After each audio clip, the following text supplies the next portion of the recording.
So now we are going to write the code for binary to gray converter, right? 4-bit binary to 4-bit gray.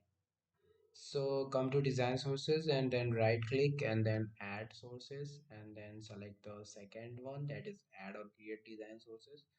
Then click on next, then create file.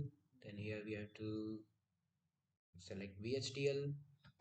Then file name should be binary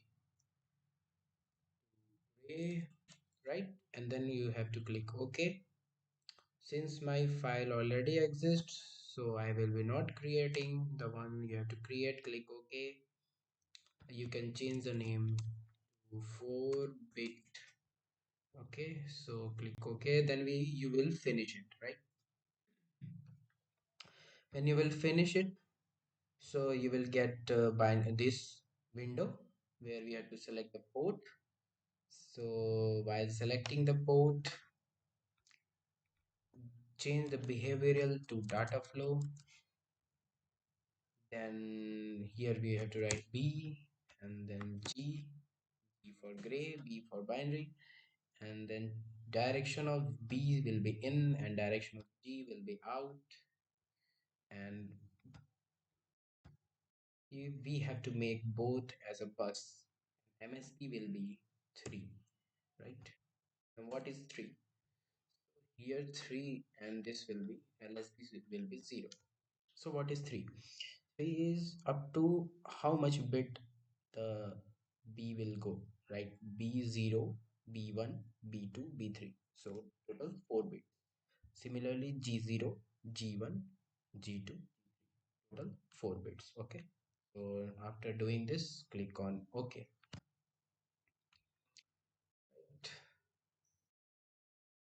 So you will get a binary to gray 4-bit. You have to right click on it and set as stop.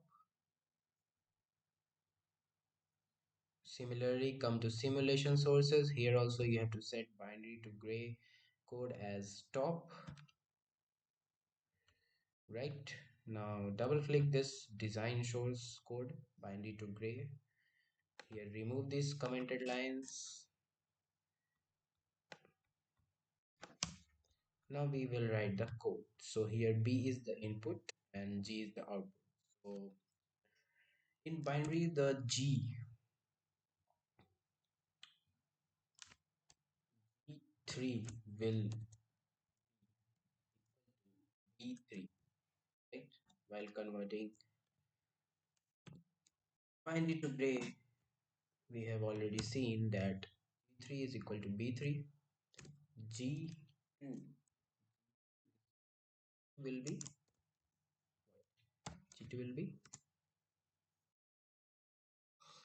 so G2 will be B3 or B2, right? Similarly, G1 will be E2 or 1, right? Similarly, Z0 will be 1 or B0. Code is ready. Now we have to save this code. Then we have to go to schematic. Click on schematic. Click on schematic. Here you will get a reload option. So reload it. Wait for a few minutes.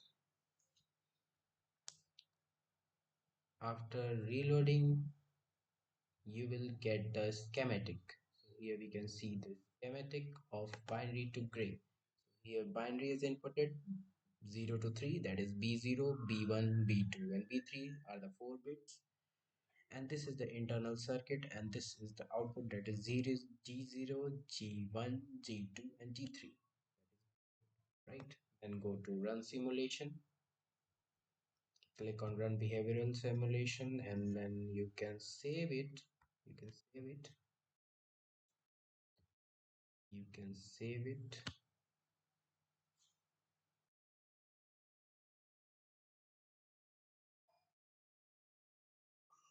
So here we can see that we have a B as input and G as output. So now we will set the values. First we have to click on restart. Then in B you will see that there are 4 bits. So we have to set all the 4 bits. So force clock, click on force clock, then go to binary, then leading edge will be 0, trailing edge will be 1, and here we are taking as 400 nanosecond. Okay. Now the second bit will be also binary, and leading edge will be 0 and trailing edge will be 1, and like this we will do half of the previous time period, right? Variable का जो time period था 400 nanoseconds, so here we will take 200 nanosecond, right? Now coming to the third bit, here also force clock, then binary, then leading edge will be 0, then trailing edge will be 1, and again half, that is 100 nanosecond. And now the fourth one we have to do binary. Again leading edge will be 0, trailing edge will be 1, and now this will be 50, right? 50 nanosecond, half of the previous one. So we set all the input bits of our binary to gray coder. Now we will click on run button. Here we will change 200 to 400 because the highest time period we took was 400 nanosecond, right? So here we will write 400 nanosecond, and here we have to run for 400 nanosecond. Click on this. You got the signal, right? You got the waveform. Click on this zoom fit button. You will get the waveform. Now click anywhere on the waveform, we can check. So for decimal 4 value, the binary code is the sorry, for binary, for decimal 4 the binary is 0100, right? And its gray code is 0110. So this is correct and this is final. Thank you.